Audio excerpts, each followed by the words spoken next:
Why are we so divided today? There are various reasons for this, which include political, social, economic, cultural reasons, which are enhanced by some other factors like political differences and the media, which itself very polarized and presents one side of the story. Language could be a reason for the division.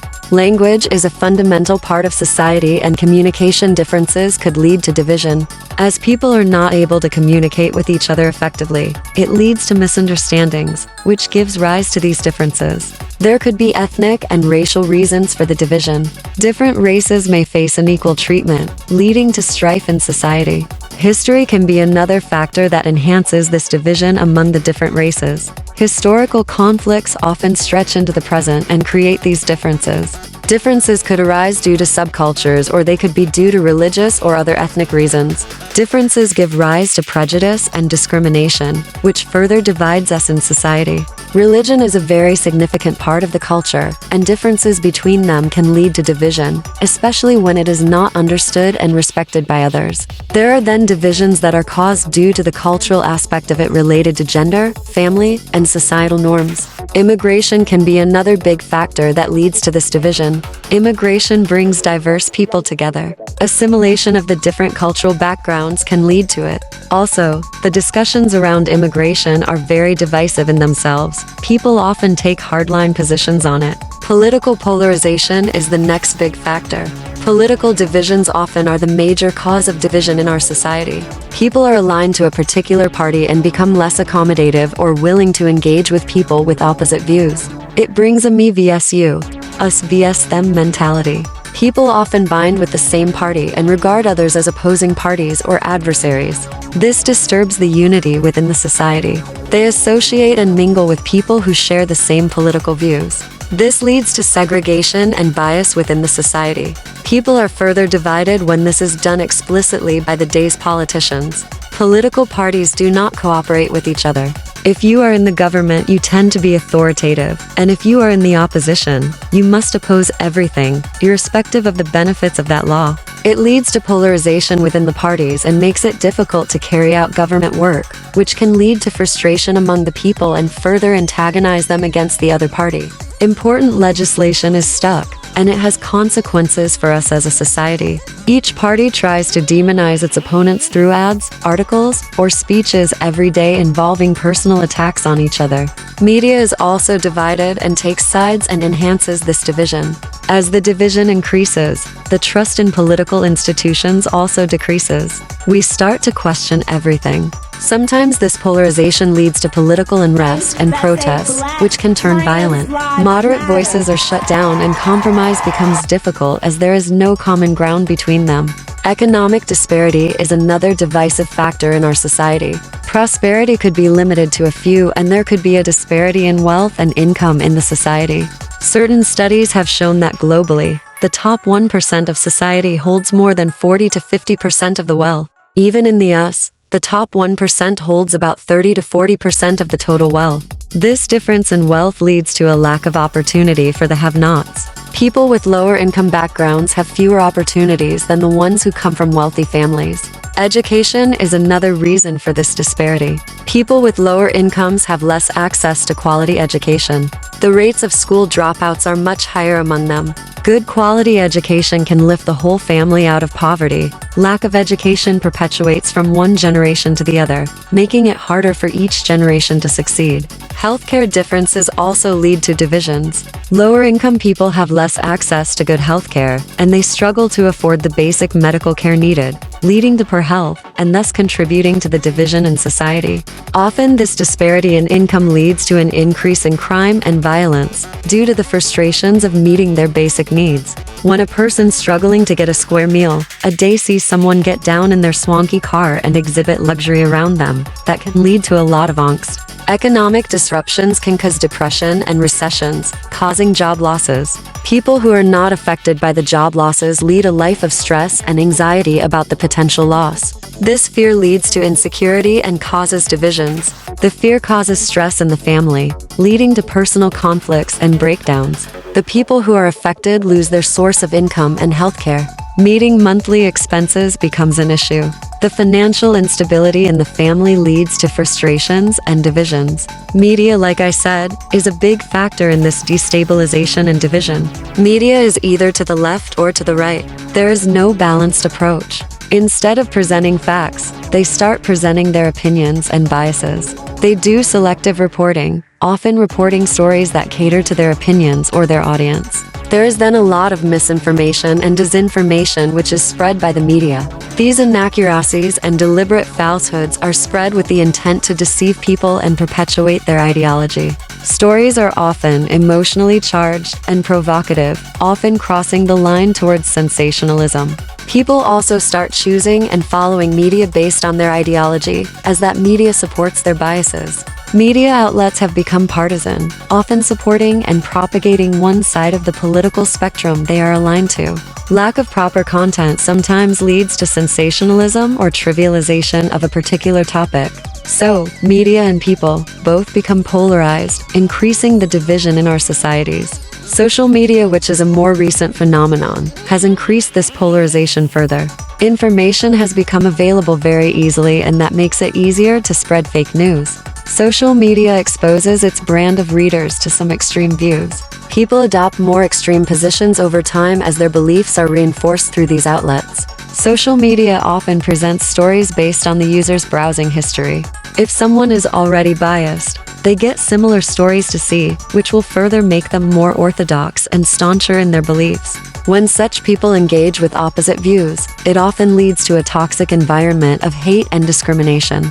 As people get these views reinforced, it leads to conspiracy theories creating distrust, cynicism, skepticism, and apathy. People become more vulnerable to manipulations through those instruments. There are some events which are outside our control. The same thing happened in the COVID pandemic. Our lives were disrupted, and it caused a lot of distress and anxiety among a large section of society. Allocation of resources, particular policies, and advice for people to follow during that crisis leads to division.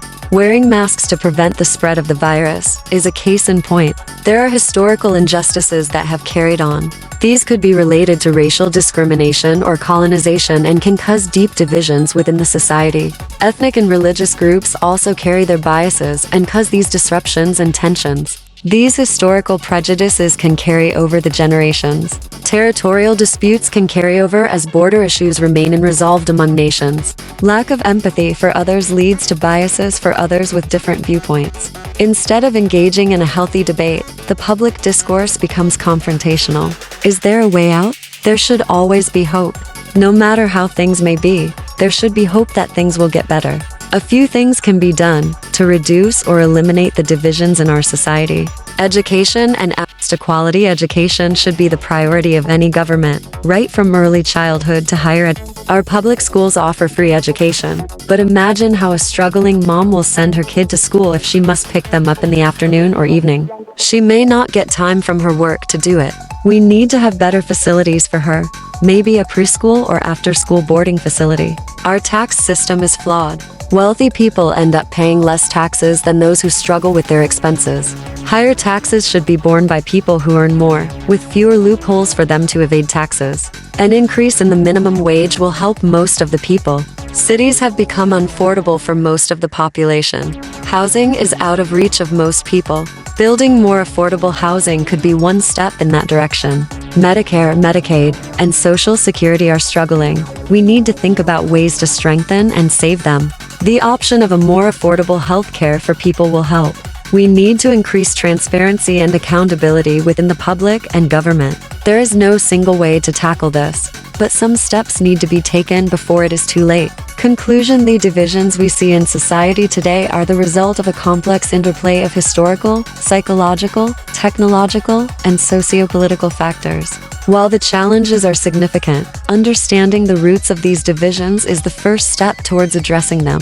By promoting inclusive policies, fostering dialogue, and encouraging critical engagement with information, it is possible to work towards a more cohesive and united society.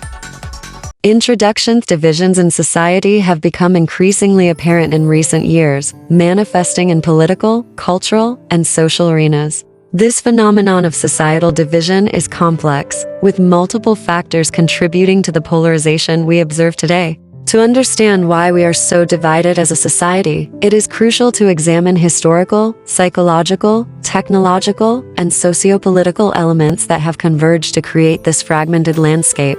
What is society? Society is defined as a group of people who share a common identity like values, beliefs, traditions, and culture, though a society can be diverse and have some subcultures within it. It has a social structure and resides in a specific geographic area. Societies have established institutions for family, economy, government, and religion, providing an order to society through laws. Rules and regulations resolve disputes and maintain order in society. People may share the same culture, language, nationality, or religion which brings them together. Societies can be defined as social, anthropological, or political. This society morphs into a civilization when it becomes more complex and advanced in its cultural and human development.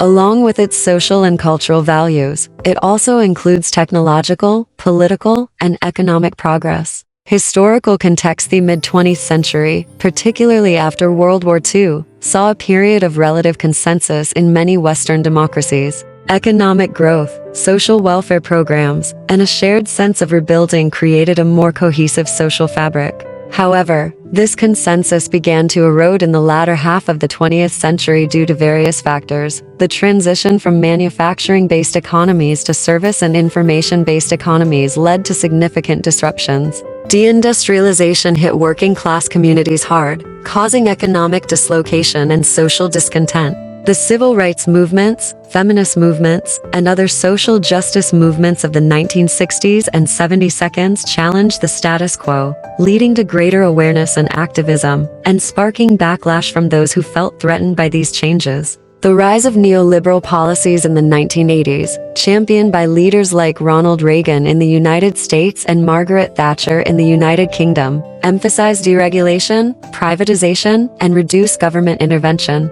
These policies led to greater economic inequality, which has fueled resentment and division. Psychological factors: humans have a natural tendency to form in groups and out-groups, a phenomenon rooted in our evolutionary history. Social identity theory suggests that individuals derive a sense of identity and self-esteem from their membership in social groups. This can lead to in-group favoritism and out-group hostility. People tend to seek out information that confirms their pre-existing beliefs and ignore information that contradicts them. This cognitive bias reinforces group identity and polarization. When individuals strongly identify with a particular group, whether it's political, religious, or cultural, they are more likely to view members of outgroups with suspicion or hostility. This us versus them mentality is a significant driver of division. The role of emotions: emotions are crucial in how people perceive and react to societal issues. Fear, anger, and resentment can drive people apart, especially when external factors like media and political rhetoric stoke these emotions. Periods of rapid change and uncertainty, such as economic downturns or societal upheavals, often lead to increased fear and anxiety. These emotions can make people more susceptible to divisive rhetoric and less tolerant of differing viewpoints. Emotions like disgust and moral outrage can deepen divisions by portraying the other side as not just different, but morally wrong. This can lead to dehumanization and a breakdown in civil discourse. Technological influence: with the advent of the internet and social media has transformed how people communicate and consume information. While these technologies have democratized access to information, they have also contributed to societal division in several ways. Algorithms on social media platforms often prioritize content that aligns with users' existing beliefs and interests. This creates echo chambers where individuals are exposed primarily to viewpoints that reinforce their own, leading to greater polarization. The spread of false or misleading information online can exacerbate divisions. Misinformation can create false perceptions and misunderstandings, while disinformation campaigns, often orchestrated for political or ideological purposes, deliberately sow discord.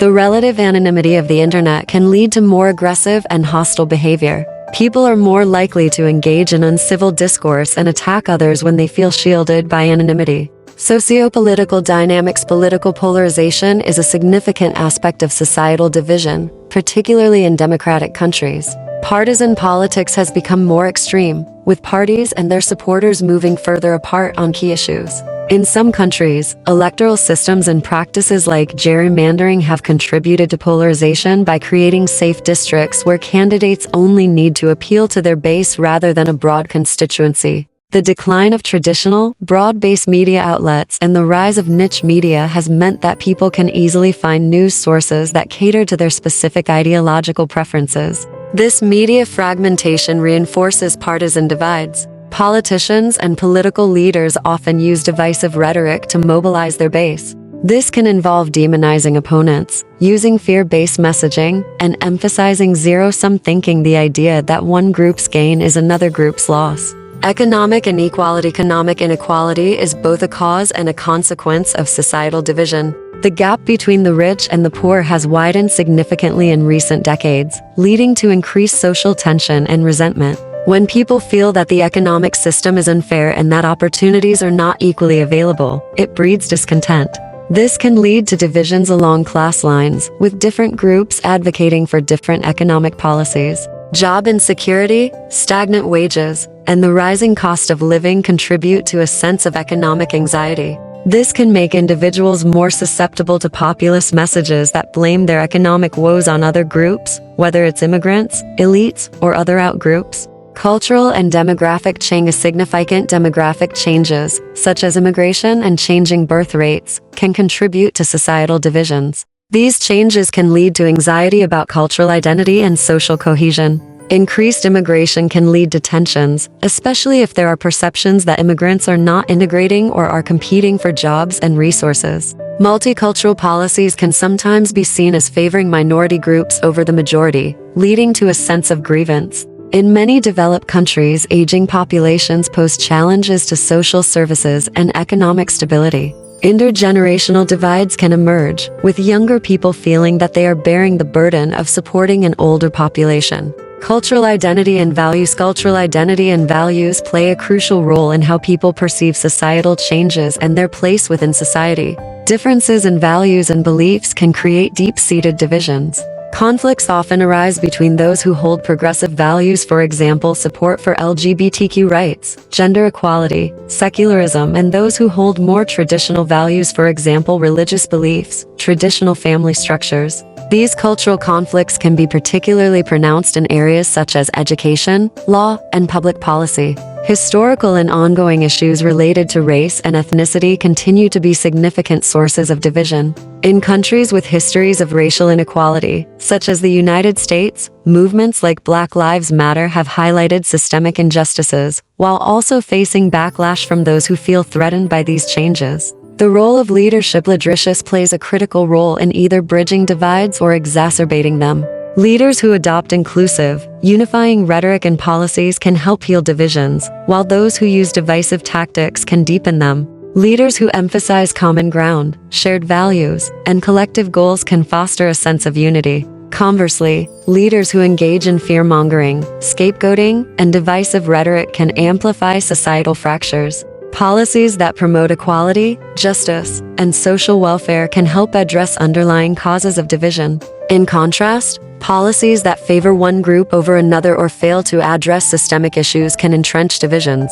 Addressing societal divisions. The multifaceted nature of societal divisions. Addressing them requires a comprehensive approach that considers economic, social, political, and cultural dimensions. Addressing economic inequality through progressive taxation, social safety nets, and policies that promote job security and fair wages can help reduce economic-based divisions. Promoting education that fosters critical thinking, empathy, and understanding of different perspectives is crucial. Initiatives that encourage dialogue and collaboration between different groups can help bridge divides. Improving media literacy can help individuals critically evaluate information and resist misinformation and disinformation. Encouraging diverse media consumption can also expose people to a broader range of viewpoints. Leaders at all levels need to prioritize inclusivity and work towards policies that promote social cohesion. This includes addressing systemic issues such as racism, discrimination, and inequality. Grassroots efforts to build community and foster social connections can help reduce divisions. Programs that encourage volunteerism, civic engagement, and community participation can strengthen social bonds.